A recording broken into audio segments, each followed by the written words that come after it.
Marshal Talos reporting as ordered. I will be brief and exact. The Lex Imperialis does not reward rambling. My assignment to this rejects detachment has been interpreted by some as punitive. It is not. I know precisely why I am here. I am here to ensure compliance. These convicts, these wayward soldiery, these half-trained degenerates and penitents, they require a firm hand, an iron fist. I am that fist. The Emperor places his servants where they are needed. If I must stand amidst criminals to ensure their utility, then so be it. My presence elevates them, keeps them focused, reminds them the law watches their every step, and the law does not blink. On my origins, I hail from Mornax, a mining world carved from misery and ore dust, a place where hardship is air and discipline is life. I learned early that survival is not granted, it is enforced. The Xeno raid that annihilated my settlement lasted precisely 16 minutes. An event burned into memory with surgical clarity. My parents hid me in a locker. The raiders slaughtered the rest. A harsh beginning, but an instructive one. The universe is lawless unless we impose order upon it. That lesson has shaped my every breath. On training and service, the Shola Progenium forged me into a weapon of Imperial order. My marksman honors were not given. They were earned through precision, discipline, and devotion to the Emperor's law. I fire only with purpose. I judge only with certainty. I kill only with sanction. Everything else is chaos. On the investigation of Atoma Prime, my defining task began with numbers, tiny deviations, minute irregularities in tithe reports. Most would overlook such erosion. I did not. Time and tithe, two measures of loyalty, both were failing. The moment my findings reached the Marshal, the decree was absolute. Atoma must be investigated. Thus, I came here, not as a convict, not as a failure, but as a judge. On Vulcan. My companion Vulcan designation, Arbit's Cannon Pattern Compliance Hound, stands at my side, fiercely loyal, unwavering, uncompromised. He senses deceit, tracks heresy, bites corruption where it hides. Some of the rejects fear him. Good fear is instructional. To those who obey, Vulcan is calm. To those who falter, he educates.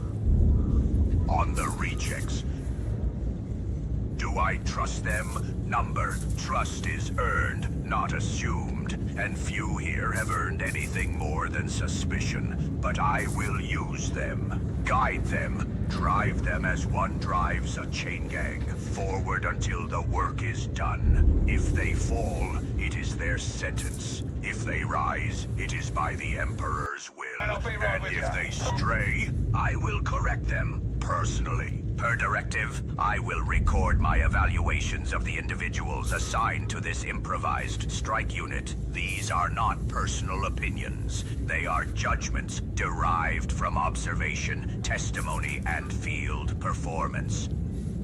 The Zealot, a fanatical worshipper of the Emperor, brazen, loud, and incandescent in her devotion. She charges into battle with no consideration for cover, survival, or tactical restraint. Her faith is genuine. Her recklessness is lethal. One day, it will kill her. She appears entirely comfortable with this outcome. Her zeal is useful, if directed. Her presence unsettles the heretic, but also endangers the squad. She is a blade made of pure conviction, sharp, bright, and prone to snapping.